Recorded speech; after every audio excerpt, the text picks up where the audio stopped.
it became very apparent to me that English is by far the best language, right?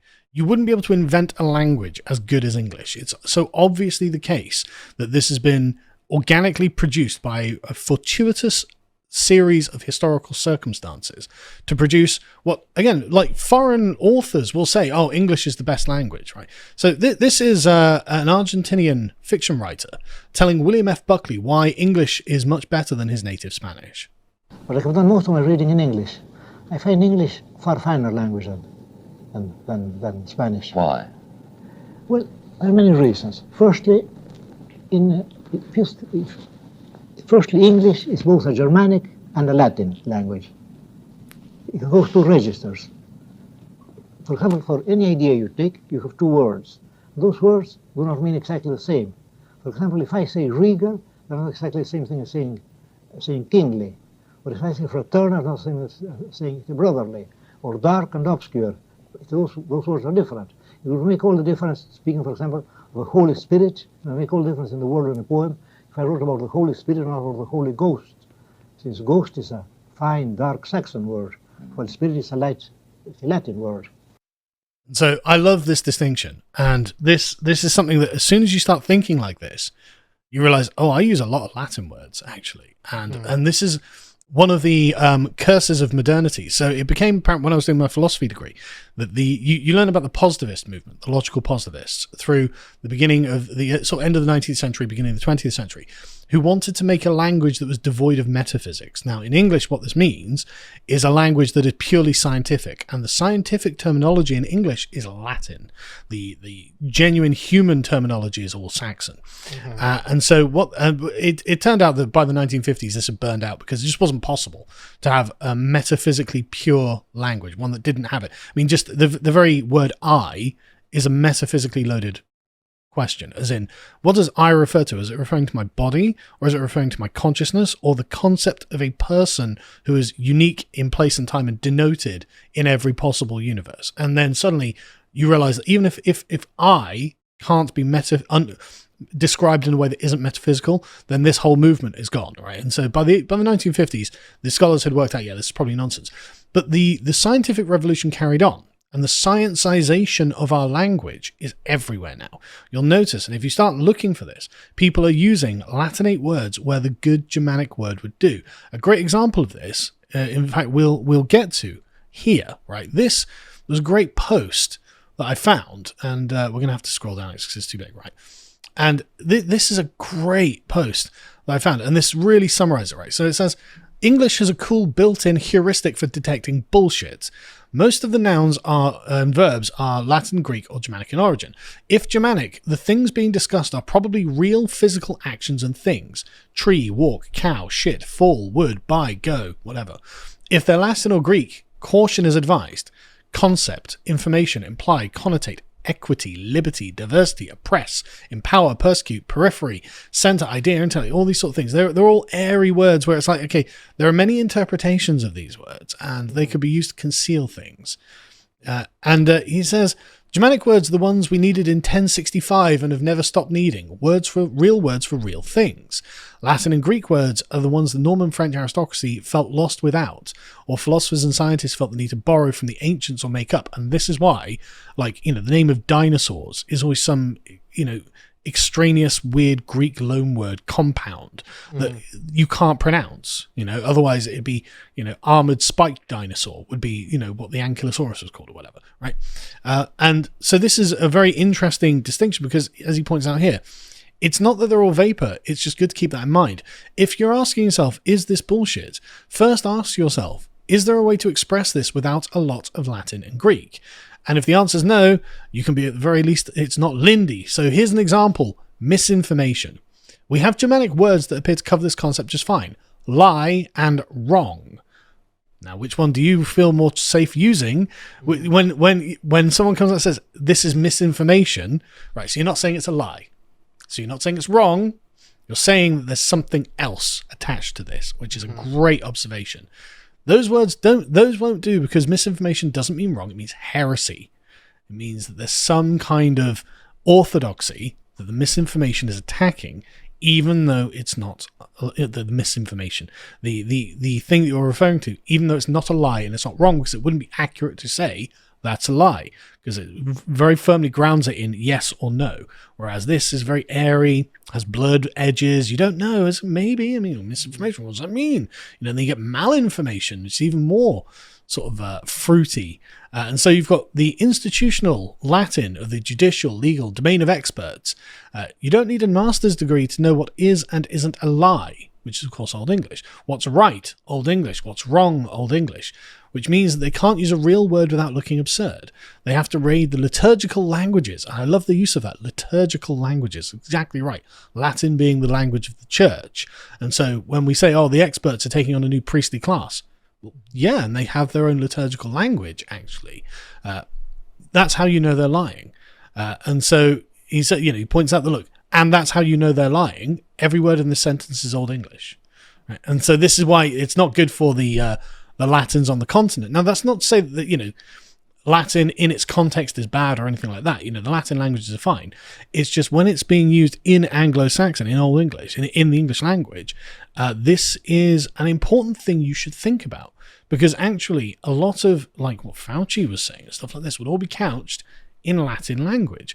Whereas a lot of the language that for example, the books that we read, that are still the most powerful things we read today, well, they're written in Old English. And an example of this is Tolkien, right? So you've got a series of famous authors here, but look at Tolkien's there as the textual analysis, right? He writes long sentences, and he writes with only 8% Latin words.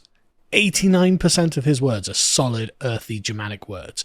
And you wonder why people, like in 2013, people like the BBC polled people, what's your favourite book? Lord of the Rings, by a long way. The most popular book. So not only is Tolkien creating the sort of lost mythology of the Anglo-Saxons, he's doing in their language. And there's a great little anecdote here. When he was writing Lord of the Rings, when Bilbo was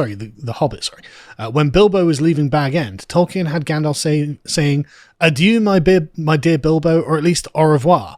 This was struck through with the note reading, "No, Gandalf would not speak French." I mean, can you imagine how much more different it would be if Gandalf was like, "Au revoir, Bilbo"? It wouldn't feel right? And it's this attendance to the content and the prose and the origin of the words that is such an important thing. Like it's become a kind of weird obsession for me. Mm-hmm. And there's this kind of Anglish movement that you'll find on Twitter and online that's like, okay, but what does English sound like without the Latin words? And it sounds so much more organic. Like, I covered this in issue 3 of Islander. Like, the Wanderer. Wanderer is actually a Germanic word, but it's used in a Latinate way, whereas the actual direct translation is Earthstepper. And Earthstepper sounds more like ancient and true than Wanderer. Wanderer's got a possibly positive connotation, but Earthstepper makes him sound like condemned, to wander the earth. This would have been an absolutely deliberate stylistic choice by Tolkien, of course. As a medievalist, he would have been, and somebody interested in language, he would have been all over this. If you just go back to that Twitter post, Carl, I'll just look past the fact it's not written in proper sentences with capitalization, which wouldn't pass the trivia on this one. No. I should say that the basic argument is absolutely true. Superb. When people are writing, they should aim for concrete language and to, wherever possible, avoid the abstract. Because the more abstract you get, the less clear it is for your reader. You should ideally aim for the 5 senses. Okay, so if I'm describing a dark forest to you, you should almost be able to, that smell the leaves. You could feel the damp in the forest, or chill in the air. And good writing, whether it's fiction or non-fiction, should aim to activate all 5 of those senses, so it feels like you're there. And your emphasis on the Anglo-Saxon root words as opposed to the Latinate root words really is getting to that. And that's one of the things, in Foundations Writing on the Trivium, I really strongly emphasize. They call it plain English, okay? And in fact, there's been a long I don't know if it's still going actually, but it certainly was 10 years ago, something called the Plain English Campaign. Okay, this is something that is very evident when you start reading French theory, okay, critical race theory, Oh, I'm well aware. all of the SJW stuff. There was this author I was thinking of bringing her in today called Gayatri Spivak, a post-colonial author about the subaltern and all of this. Yeah. It's all written in this horribly obtuse, abstract language where you don't know, it's kind of disappearing up itself. Okay, and the reason they do that is to hide the lack of clarity in their own thinking, to almost bamboozle you with thinking that, this must be sophisticated. It's completely intentional. All postmodern, like one thing I noticed when I was first reading the postmoderns is they would essentially Yoda-like reverse the sentence structure just so it's difficult for a normal person to read. And I had to train myself to be able to read their words properly. And it's like, this is very strange, but it's completely on purpose. Just a quick thing with the Latin and the English, right? So I when I was doing my philosophy degree, I was reading Bernard Williams, who he was an English philosopher, and he had a term for this. He called it thick language and thin language. Now, the thin language, the Latin language, when used in English, it's not the same in the Latin context. The thin language has the air of objectivity, right? Because it isn't morally loaded. And so if I were to describe, misinformation, that doesn't necessarily mean bad. I mean, I could say, well, actually, we're doing a seminar at 8 o'clock, and you say, no, that's misinformation. It's at 7 o'clock. But, oh, yeah, that's a good point. That's not necessarily a slight on my character. That was just, I was wrong about this, right? There's an abstraction away. Whereas if you would say, no, you've lied about that, well, the lie is, and the good thing about the earthy Anglo-Saxon words, they're all social words, right? So what they do is they include a lot of extra information and a lot of moral intonation into what they're delivering, and they're always really short words as well. So these are powerful words, they're many layered. So I mean, the example I was getting, I mean, lie is a superb example. To be called a liar is just, it's offensive on the face of it, right? If I tell you you're a liar, that is basically a personal challenge, and now we're in a confrontation, and you can't just casually call someone a liar, right? So to call someone a liar is a powerful thing, even now, because what it's saying is there's two people who are connected, there's a connection between them, and the quality of this connection hinges on a malfeasance. Again, enjoy that Latin word, on a wrong that one has done the other, right? And so this implies a character judgment, a negative character judgment on the person who told the lie. So we've got a time, a place, people, and bad intent, moral judgment, all including just 3-letter word. Betrayal is another one. So no, something has happened between two people, and there's deep moral negativity contained within it. You betrayed me. Again, you can feel the power in it, and all of the Anglo-Saxon words have this, and the Latin words just don't have this, and that's why they're used in scientific literature, because we want to be objective. We want to try and get away from like judgmental language. But this is also what makes reading books from 100 years ago so much more powerful. They're before the positivist movement, so they're just freely just casting out all of these deep, thick, earthy, judgmental terms, and it makes the entire thing more engaging and enriching. And this is why every book written 100 years ago is just better than any book written now, just on the tone of it. There are also hidden elements. We were talking about rhetoric earlier on. A lot of these Germanic words that we're talking about are monosyllabic. Okay, without getting too into it, in poetics there are unstressed syllables and there are stressed syllables. Well, those monosyllabic words scan beautifully when you're speaking them, and you can you can talk about wrong, right? And it's kind of, I talked about plain English. There's something about the musicality of a long, a stressed monosyllabic word that does something to our brains when we're listening, that has a power that those fancy Latinate words don't have. Yes, they kind of fritter away because they're, for one, because they're 5 syllables in it. Yeah. And the Latinate words are designed to make the person feels superior to the audience that he's talking about. It's deliberately designed to separate. No, you don't really understand what I'm talking about here. This is airy nonsense words. And so what's interesting about this is that you get like, trying to avoid the words and stuff like this. But you get Jonathan Haidt's Elephant and Rider. This dovetails very, very nicely with this. And I think I'm the first person to really make this observation. The Latinate words are aimed to the rider. And as Jonathan Haidt points out, the rider is only really in control of the elephant when the elephant feels very calm. So in a very secure position, he can, with enough practice, he can rationally get the rider to turn the elephant. Well, the Germanic words are addressed directly to the elephant. The elephant is activated by the Germanic words. If I say, you lied to me, oh, I've got your elephant right there. And suddenly, whoa, you didn't call me a liar, did you? And it's like, sorry, what happened to the rational Latinate words? Are we going to bring them up? No, we're not. We're about to have a fight over something, right? And so you can see why the power is actually far deeper and more important in the Germanic words than the Latin ones. This is a very good insight, Carl, because one of Haidt's other descriptions for the elephant and the rider, I can't remember where he says it, in The Righteous Mind probably, he talks about the rider as a kind of like little bullshit lawyer. Yes.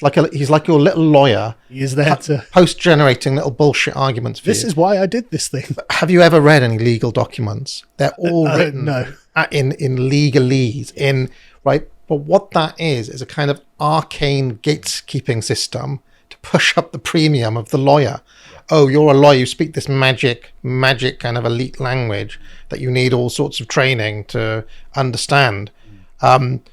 Probably if all legal documents were written in plain English, the lawyers would not be able to charge a fee as they do, because half of it is understanding what the hell they're going on about. You'd be able to do it yourself, probably.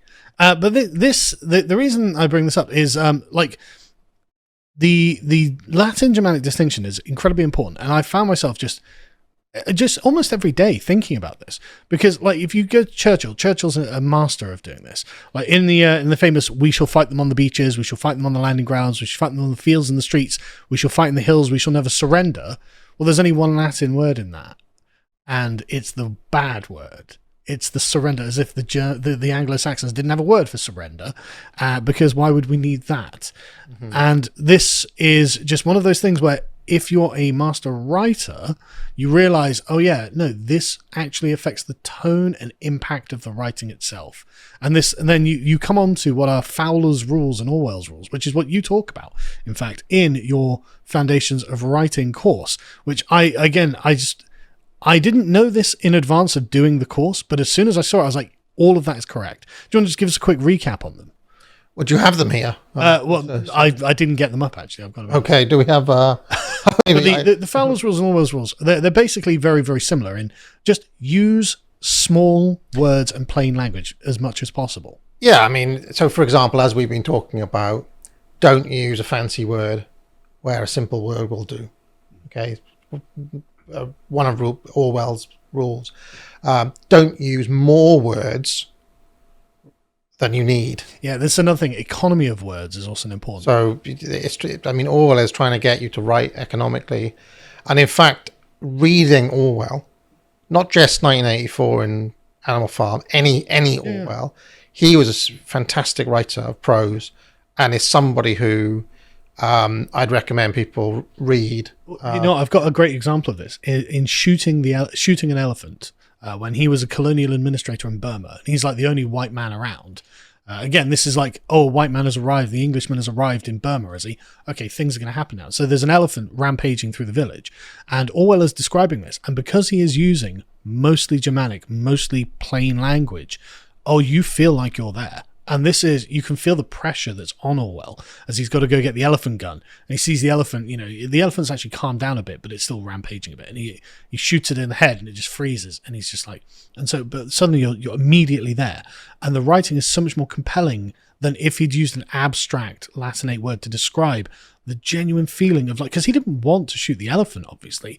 And he came and he's got a great turn of phrase in there. He's like, look, I've realized I was becoming something that I didn't want to be because I was wearing the mask of the colonial administrator.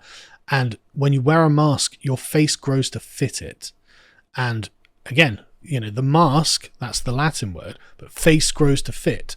So these are all the Germanics, so you're being pulled out of yourself. And that just struck me. And it's because of these rules that he established, that it just still lingers in my mind because the writing was so much more powerful than it would have been had I written it, because I'd be using half Latin words because I was a product of the bloody modern education system. Yeah, I mean, a lot of it is one of the worst habits that anybody can have. And if anybody is still in school or in university, this is one tip I can give you today to just stop doing. Okay, you're writing out your essay in Word. Okay, you highlight the word, you press Shift and F7, you bring up the thesaurus, and you be like, well, what's this more clever sounding word for that? What's an alternative?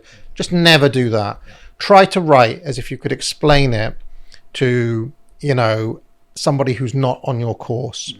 I mean, I always just say, like, can I explain it to my mother, which you know what I'm talking about, or almost to a 12-year-old, if you want to put it that way.